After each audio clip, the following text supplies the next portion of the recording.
मिस्र में बहुत समय पहले मूसा नाम का एक बच्चा था। डबवर्स द्वारा संचालित। फिरौन, जो मिस्र में राजा था, उनकी बढ़ती संख्या से डरता था। इसलिए उसने एक बुरा नियम बनाया।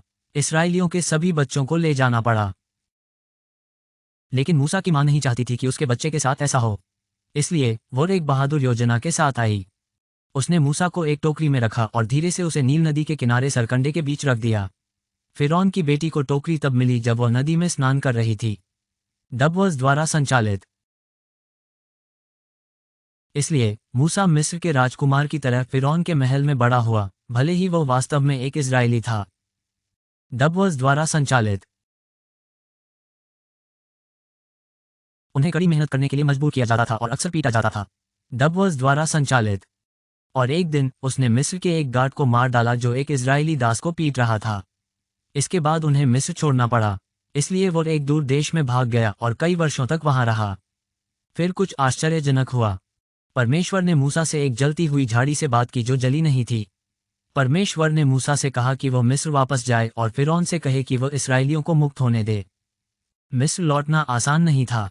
फिरौन मूसा की बात नहीं सुनना चाहता था। इसलिए परमेश्वर ने फिरौन को मनाने के लिए 10 विपत्तियां भेजीं। हर जगह मेंढक थे, कीड़े और यहां तक कि दिन के दौरान अंधेरा भी। अंत में अंतिम और दुखद प्लेग के बाद फिरौन ने इजरायली लोगों को मुक्त करने के लिए सहमति व्यक्त की।